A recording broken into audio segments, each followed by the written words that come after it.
Good morning, everybody. I'm meteorologist Taylor Stephenson from 13 News Now. Here's your Tropics update as of September 9th at 5 a.m. We're tracking Hurricane Lee and Tropical Storm Margot. Hurricane Lee is now a Cat 3 hurricane with sustained winds of 115 miles an hour. Now, the reason that Hurricane Lee is weakening as it approaches parts of the extreme western Atlantic is because it's going underneath an area of high shear. Shear is when we have changing of wind direction with height going up in the atmosphere.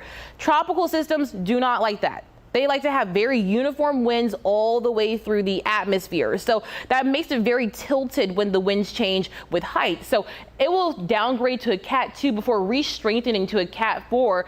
Thankfully, we are seeing this turn in the forecast cone to a Cat 3 as it goes into about Thursday morning, but the models are all in agreement that this storm will make a turn towards the north at some point as we head into the next 5 to 7 days. Now, we have two big models. We watch the GFS model, which is the American model, and the European model.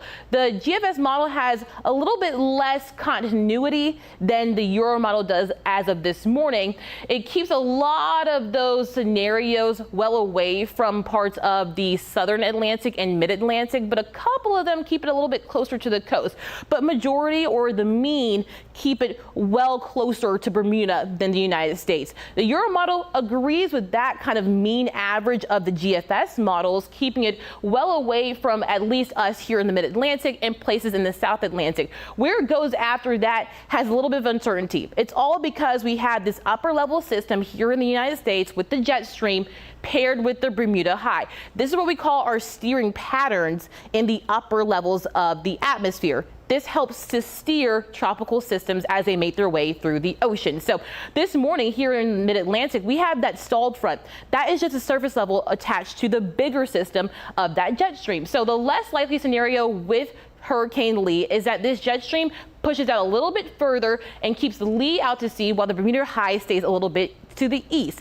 That is a scenario we'd like to see so that we wouldn't see big impacts here in the U.S. or parts of eastern Canada. The more likely scenario is that this jet stream will stay a little bit further inland here across parts of the eastern seaboard, with the Bermuda high keeping it a little bit more to the west.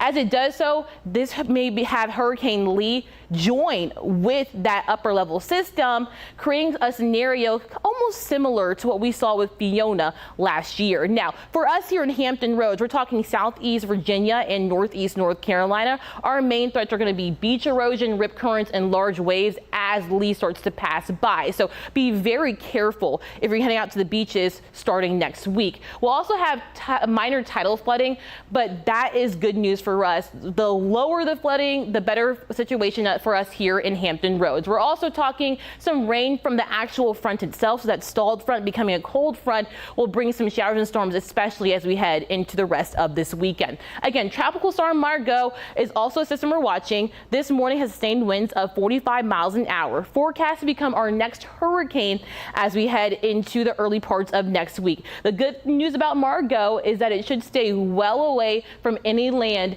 in the Atlantic. The big thing you should know is that, of course, today is September 9th, which means September 10th is tomorrow, which is a peak hurricane season, which means we have at least 50% of the season to go, if not a little bit more. So we'll always keep an eye out for the tropics here at 13 News Now. For 13 News Now, I'm meteorologist Taylor Stephenson.